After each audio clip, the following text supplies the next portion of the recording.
see what I see?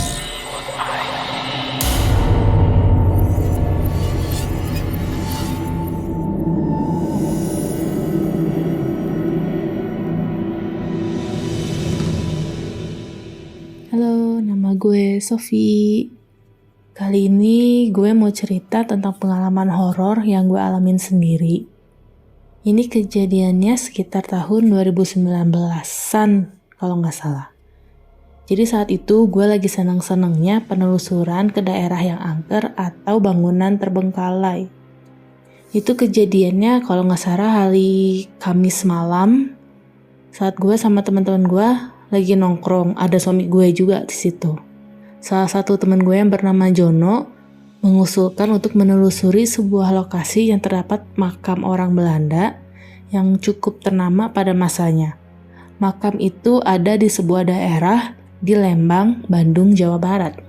Jono bercerita bahwa di daerah tersebut ada 2 tempat yang sering terjadi kejadian-kejadian janggal. Selain ada makam itu, terdapat sebuah tebing kecil yang mana kalau ada orang dengan niat yang tidak baik, orang tersebut pasti akan meninggal dengan cara yang tidak masuk akal. Pernah ada kejadian salah satu stasiun TV yang mendatangi tebing tersebut. Malam saat mereka menjalani proses syuting, tidak ada kejadian yang aneh. Semua berjalan lancar. Keanehan terjadi saat proses syuting sudah selesai dan kru TV tersebut pulang. Sebut saja nama kru TV ini Indra. Jadi, saat Indra berjalan pulang, sama sekali tidak ada kejadian horor yang terjadi. Sesampainya Indra di kontrakannya, ia memarkirkan sepeda motornya. Namun saat akan turun dari motornya, kaki Indra seperti tersandung sesuatu dan Indra pun terjatuh. Namun anehnya, Indra meninggal di tempat. Salah satu teman kontrakan Indra yang pada saat kejadian melihat langsung kejadian Indra itu berkata, saat itu selesai Indra menyetandarkan motornya, kaki Indra seperti tersandung dan Indra pun jatuh. Namun aneh, kepala Indra masih mengenakan helm dan jatuhnya pun di halaman kontrakan yang termasuk jalan yang mulus. Gak ada batu atau hal lain yang mungkin menciderai Indra sampai mengakibatkan ia meninggal. Mendengar cerita Jono itu, aku bergedik ngiri. Gue berkata, gak mau kalau ke tempat se-ekstrim itu mah. Jono menjawab, ya udah kita ke makamnya aja. Nggak separah itu kalau makamnya. Gua berpikir sebentar, namun teman-teman yang lain mengompori. Ayolah, katanya suka hantu, katanya suka mistis-mistis. Masa ke makam doang nggak berani sih? Ayo kita jalan. Rame-rame ini kan kita juga naik mobil, kita lihat di sana apa enggak, ada apa-apa.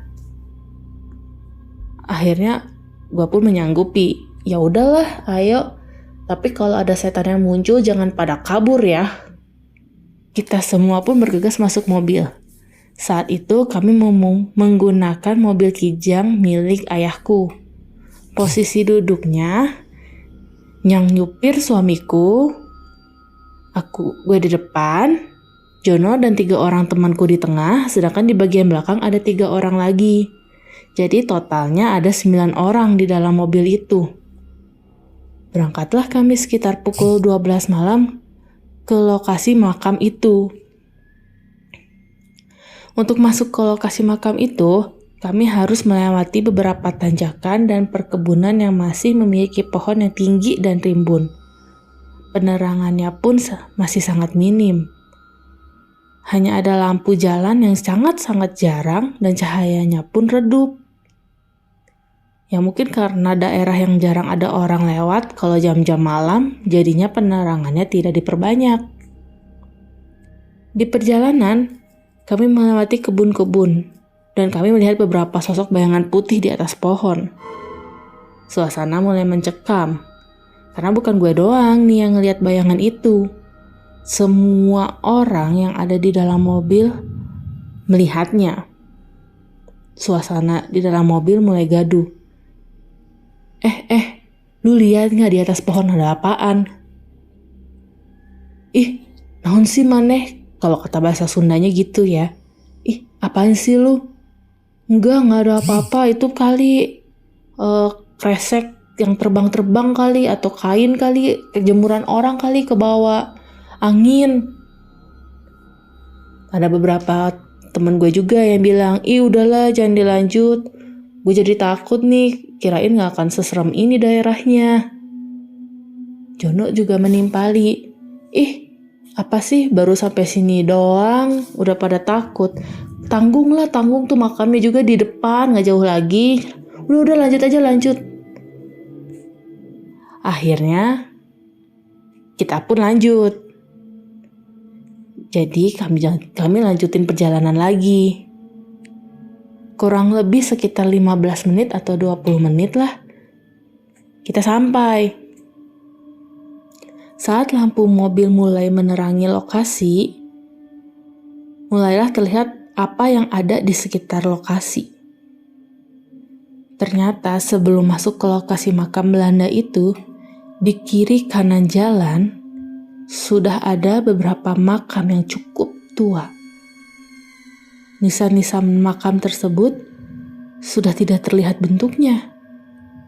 Makam Belanda yang kami tuju ternyata tidak bisa dicapai dengan mobil, karena ada pagar besi yang sudah sangat tua yang menghalangi.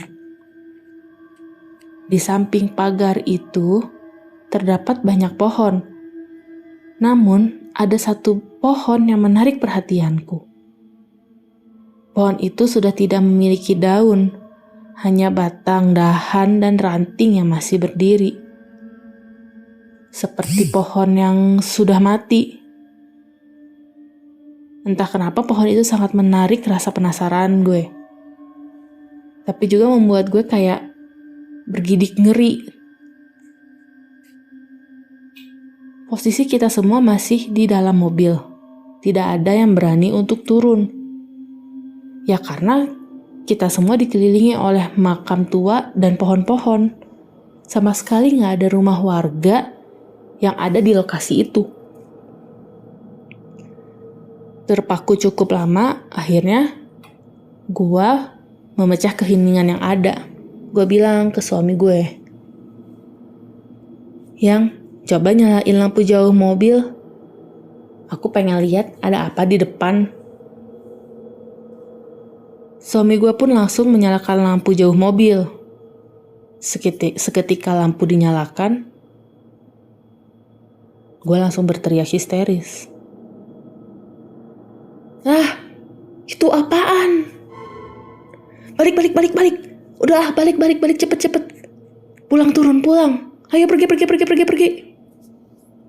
Teman semobilku, termasuk Jono pun berteriak. Eta naon? Itu apa, hoi? Ngapain diem aja? Udah, ayo puter balik. Nggak akan bener. Dari 9 orang di mobil, 5 orang melihat bahwa saat pohon kering yang menarik perhatian gue tadi disinari oleh lampu jauh mobil kita, di pohon tersebut terlihat sangat ramai. Ramai apa? Ramai sosok yang tergantung di dahan dan ranting pohon tersebut. Ada sosok tubuh 3 anak kecil, ada sosok perempuan yang lehernya terikat tali tambang, ada sosok laki-laki yang lidahnya menjulur keluar dan melilit dahan tersebut, ada kepala perempuan yang rambutnya sangat panjang, terikat, bergoyang-goyang ditiup angin. Suami gue yang saat itu terpaku akhirnya mampu menginjakkan kakinya ke gas dan memutarbalikkan mobil untuk meninggalkan lokasi itu. Saat sudah di tempat tongkrongan kami sudah kembali ke daerah yang banyak manusianya. Kami pun menurunkan teman-teman kami di lokasi di mana mereka meninggalkan motornya. Tinggallah gue dan suami gue berdua di dalam mobil. Saat di perjalanan pulang, Gue yang masih syok dengan pemandangan yang kita lihat tadi, tiba-tiba mencium bau daging yang terbakar. Gue bertanya ke suami gue, "Kamu nyium bau nggak?" "Iya, bau daging ya." Sambil mencari-cari lokasi bau tersebut, aku melihat ke belakang. Di belakang, gue melihat sosok 3 anak kecil yang tadi terikat di pohon ada di jok belakang mobilku. Astagfirullahalazim. Aku berteriak dan semuanya menjadi gelap. Ternyata aku pingsan. Gak lama, suami gue ngebangunin gue. Bun, bangun.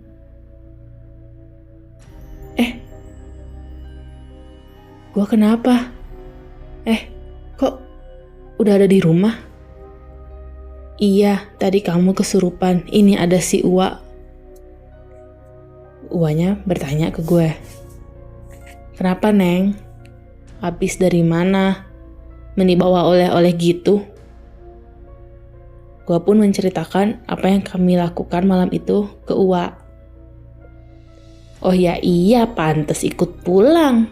Anak-anak tadi itu korban pembakaran massal. Ibunya selingkuhan menir.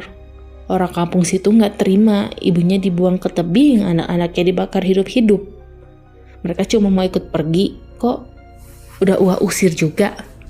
Gue mendengar cerita yang diceritain sama Uwa, sangat shock juga dengan apa yang gue alamin. Dan setelah kejadian ini pun gue sempat demam 3 hari. Dan mulai saat itu pula aku berjanji tidak akan pernah sompral untuk sok berani datang ke tempat-tempat seperti itu lagi.